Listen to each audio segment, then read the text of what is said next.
जो सबूत दिखाए गए कि वो ये दिखाया गया कि फैसल आया और फैसल गिर गया और गिरने के मारे उसकी मृत्यु हो गई। मतलब इस हद तक बेईमानी करके इन्वेस्टिगेशन की गई कि वो इन्वेस्टिगेशन करेंगे आईजी लेवल के और सुप्रीम कोर्ट में रिपोर्ट फाइल करेंगे 8 हफ्तों में। अब 19 जुलाई की डेट है, तो ये बहुत ही महत्वपूर्ण ऑर्डर आया है।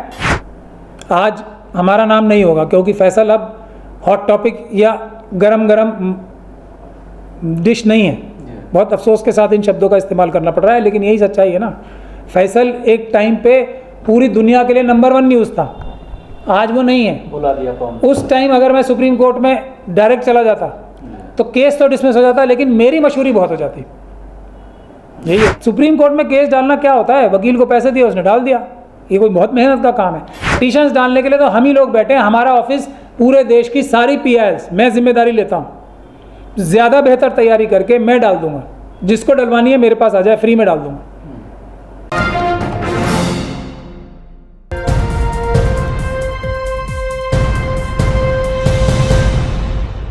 उत्तर प्रदेश में एक सब्जी विक्रेता फैसल की पुलिस कस्टडी में मौत का मामला सामने आया था, जिसको लेकर के आज सुप्रीम कोर्ट का एक अहम फैसला आया है और उसमें उन्होंने उत्तर प्रदेश के एक IG को पूरी इंक्वायरी और उसके साथ ही सुप्रीम कोर्ट इसको मॉनिटर करेगा। इस मामले को लेकर सुप्रीम कोर्ट गए थे एडवोकेट महमूद पराचा हमारे साथ मौजूद हैं। हम उनसे इस पूरे मामले पर बात करेंगे कि पुलिस किस तरह से इस पूरे केस को दबाने की और जिन लोगों के खिलाफ FIR 302 में दर्ज की गई थी और उसके बाद उसको 304 कर दिया गया था, उनको किस तरह से बचाने की कोशिश कर रही थी और उसको आज सुप्रीम कोर्ट में लेकर के किस तरह की जिरह हुई। क्या कहना चाहेंगे, क्या फैसला आया? देखिए, सबसे पहले तो मैं बार बार लोगों को कहता हूँ, शायद कुछ लोग मेरी बात पे यकीन नहीं करते होंगे कि भारत के संविधान में, भारत के कानून में और इस सिस्टम में, बावजूद इसके कि सभी जो हमारी संस्थाएं हैं वो कमज़ोर हो चुकी हैं, अभी भी इतनी ताकत है कि अगर मेहनत की जाए, अगर ईमानदारी से कोशिश की जाए, अगर मुसलसल लगन से कोशिश की जाए तो रिज़ल्ट आएंगे और बहुत अच्छे रिज़ल्ट आएंगे। तो ये उसकी एक बहुत बड़ी मिसाल है। उत्तर प्रदेश पुलिस के भ्रष्ट अधिकारियों ने जो कोहराम मचा रखा है उत्तर प्रदेश में, उसके लिए एक ये बहुत बड़ी बुरी खबर है कि देखिए, इस केस में क्या हुआ था कि एक बेचारा सब्ज़ी विक्रेता फैसल वहाँ बैठा था, उसको ऑब्वियसली किसी ना किसी इस वजह से कि वो शायद पैसे नहीं दे पा रहा होगा पुलिस के, वरना उससे कोई दुश्मनी थोड़ी है। पूरी मार्केट में से उसी को आइडेंटिफाई करके ले जाया गया और उसकी पीट के थाने में हत्या कर दी गई। ये केस था। चलिए, यहाँ हम ये मान सकते हैं कि ये एक हत्या कर दी गई, इसमें सीनियर ऑफिसर इन्वॉल्व नहीं थे, लेकिन उसके बाद जो सीनियर ऑफिसर्स ने कार्रवाई की, पूरे मामले को दबाने की, ढकने की, छुपाने की, और पुलिस के अधिकारी जो कि थाने में थे, और थाना अध्यक्ष का नाम तो FIR में ही लिखा हुआ है कि थाना अध्यक्ष ने ही पीट के हत्या की है दूसरे लोगों के साथ। जब ये बचाने की कार्रवाई हुई, उसमें जाहिरी बात है कि ये केस तो पूरी दुनिया में एकदम इसकी खबर फैल गई थी और बहुत ही बड़ा इशू बन गया था उस समय का। तो हाईएस्ट लेवल पे इस केस को रफा दफा करने की और दबाने की कोशिश हुई, और उसके तहत क्या हुआ कि जबकि FIR दर्ज हुई थी 302 धारा के तहत, जो चार्जशीट फाइल की गई वो 304, यानी कि नेग्लिजेंस से हत्या होगी। जो सबूत दिखाए गए कि वो ये दिखाया गया कि फैसल आया और फैसल गिर गया और गिरने के मारे उसकी मृत्यु हो गई। मतलब इस हद तक बेईमानी करके इन्वेस्टिगेशन की गई। ये तो सीनियर ऑफिसर्स की निगरानी में ही हुई। फिर उसके बाद जो देश का कानून है धारा 176 CRPC के तहत कि अगर कोई कस्टोडियल डेथ होती है तो उसकी इंक्वायरी जो है वो जुडिशियल मैजिस्ट्रेट करता है, यानी कि न्यायिक अधिकारी करेगा, मैजिस्ट्रेट साहब करेंगे। तो वो की नहीं गई, मतलब की नहीं गई, बावजूद इसके कि NHRC की भी गाइडलाइंस है और 176 धारा में तो साफ लिखा ही है। तो ये DM साहब की जिम्मेदारी थी, उन्होंने की नहीं, मतलब कि मामला रफा दफा कैसे होगा। उसके बाद पोस्टमार्टम में आया कि इसके मार के इसके शरीर पे 14-15 निशान है और सर के निशान की वजह, सर पे चोट जो लगी है उसकी वजह से इसकी मृत्यु हुई।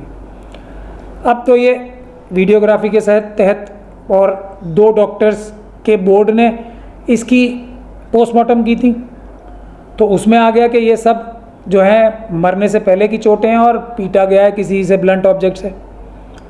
तो इस पोस्टमार्टम की रिपोर्ट को ख़त्म करने के लिए उच्च अधिकारियों ने क्या किया, ये है दुर्भाग्य की बात, उन्होंने एक फोरेंसिक इनकी एक सेंट्रल लेबोरेटरी है कोई लखनऊ में, उसमें कोई डॉक्टर खान है, उनकी रिपोर्ट ली कि ये जो निशानात हैं बॉडी पे ये ताबूत के निशानात हैं और ये मरने के बाद निशानात हैं। तो ये सब कार्य जो हैं ये अपने आप में अपराध हैं।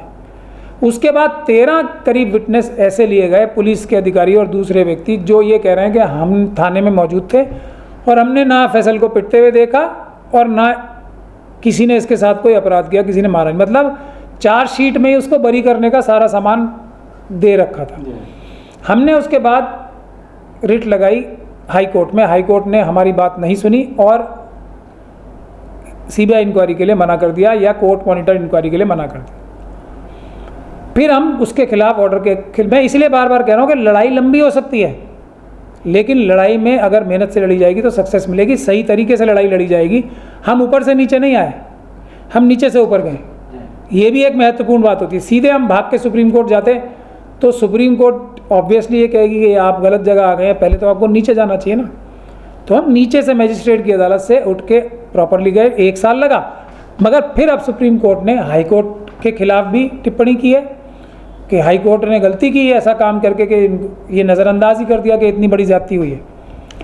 फिर ये कहा कि सीबीआई इंक्वायरी भी होगी, इस नज़र से सीबीआई इंक्वायरी नहीं की है या कोई भी इंक्वायरी हो तो बेस्ट यही रहता है, बेस्ट कोई भी वकील और कोई भी व्यक्ति ये चाहेगा कि कोर्ट की निगरानी में इन्वेस्टिगेशन हो। तो ये बेस्ट ऑर्डर मिला है कि कोर्ट की निगरानी में सुप्रीम कोर्ट ने कहा है कि एक उन्होंने खुद ही अपने आप एक ऑफिसर भगवान स्वरूप नाम के जो आईजी हैं लखनऊ में पोस्टेड है उनको अपॉइंट किया है कि वो इन्वेस्टिगेशन करेंगे आईजी लेवल के और सुप्रीम कोर्ट में रिपोर्ट फाइल करेंगे 8 हफ्तों में। अब 19 जुलाई की डेट है। तो ये बहुत ही महत्वपूर्ण ऑर्डर आया है उत्तर प्रदेश में लॉ एंड ऑर्डर को, और पुलिस के लिए एक बहुत बड़ा मैसेज भी आया है कि वो कानून के दायरे में रह के, जो कानून और संविधान कहता है उसी में रह के काम करें। अगर उससे बाहर निकल के कोई काम करेगा तो चाहे वो कितना भी बड़ा अधिकारी हो, कितना भी बड़ा पॉलिटिकल लीडर हो, मंत्री हो, चीफ मिनिस्टर हो, कानून से ऊपर कोई नहीं है, उसके खिलाफ कार्रवाई ज़रूर होगी और सख्त कार्रवाई।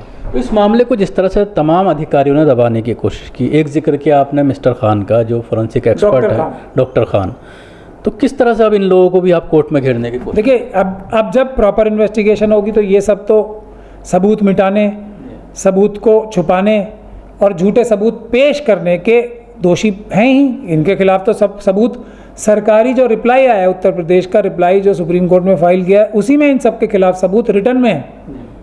तो कोई कहीं जाने की आवश्यकता नहीं है।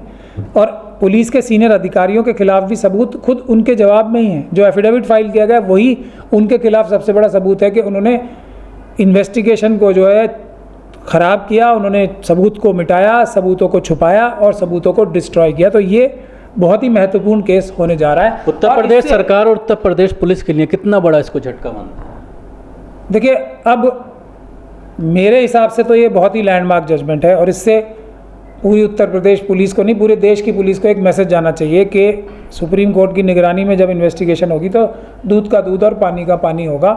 और जो लोगों ने कानून से बाहर निकल के, चाहे वो उच्च अधिकारी हैं या कोई भी काम किया है, तो वो कानून के दायरे में आएंगे, कानून की जद में आएंगे और उनके खिलाफ भी कानूनी कार्रवाई होगी। तो अगर ये डर कानून का आला अधिकारियों में आ जाए तो कोई भी जो पॉलिटिकल लीडरशिप है या पॉलिटिकल जो मंत्री और चीफ मिनिस्टर हैं या दूसरे लोग हैं, वो अगर कोई गैर कानूनी आदेश देते हैं तो अफसर उस पर अमल करने से मना कर देंगे, जो कि उनका कानूनी फ़र्ज़ है, संवैधानिक फ़र्ज़ है कि कोई गलत ऑर्डर किसी का ना माने, वो सिर्फ संविधान और कानून के हिसाब से काम करे। ये काम अगर शुरू हो गया तो हमारा देश की तो पूरी व्यवस्था ही बदल जाएगी, सब काम ठीक हो जाएंगे, किसी पे अत्याचार नहीं होगा, भ्रष्टाचार खत्म हो जाएगा। ये तो बहुत ही महत्वपूर्ण जजमेंट इसलिए है। इसके अलावा अगर आप देखते हैं सीएए में जिस तरह से मुसलमानों के ऊपर सीधे गोलियां चलाई गई थी, उस मामले को भी आप देख रहे हैं और उसमें कोशिश की जा रही है एफआईआर कराने की, एफआईआर हुई नहीं है अभी तक। तो क्या इस केस से उसको कुछ रिलेट करेंगे? बिल्कुल। देखिए कोरोना काल की वजह से हम लोग इलाहाबाद हाई कोर्ट में उस केस की पैरवी नहीं कर पा रहे हैं, लेकिन अब वो आ रहा है मुकदमा, वो भी उसमें भी 7 या 8 जगह के डीएम्स और एसएसपीस के खिलाफ जिन्होंने उस समय पीसफुल प्रोटेस्टर्स के ऊपर गोली चलवाई, लूटमार की और करवाई खुद अपने जिसको कहा जाए अपनी निगरानी में, उन सब के खिलाफ हमने कंप्लेंट पीआईएल के माध्यम से जो वजाहत हबीबुल्ला साहब के नाम से फाइल है इलाहाबाद हाई कोर्ट में, वो भी कुल मिला के इसी तरह का केस है। इसके अलावा जितने भी कस्टोडियल डेथ हुई हैं। अभी कोई और भी एक सीबीआई की इंक्वायरी जिसमें ऑर्डर हुई है ना, जिसमें होटल में एक गुप्ता जी को मार दिया था। इसके अलावा भी बहुत सारे एनकाउंटर्स हुए हैं जिसमें उनको किसी को अपराधी कह के, किसी को कुछ कह के एनकाउंटर में मार दिया था। बहुत सारे ऐसे लोग हैं जिनके हाफ एनकाउंटर जिसे कहा जाता है, घुटनों में गोली मार दी थी, 7-8 लोगों की गोली मारी थी। जो इस प्रकार के बहुत सारे केसेस हैं। ये सभी गैरकानूनी काम है ना। भारत का संविधान और भारत का कानून इस चीज़ की इजाज़त नहीं देता। कानून के हिसाब से ही काम करना है। तो वो लोग भी आएंगे, अच्छी तरह से पैरवी करेंगे, अच्छे वकील करेंगे, तो उनको भी न्याय मिलेगा। इसमें मुझे कोई शक और शुबे की गुंजाइश नहीं है। इसीलिए भारत के संविधान में SC ST OBC और माइनॉरिटीज़ और महिलाएं जो हैं वो भरोसा रखें।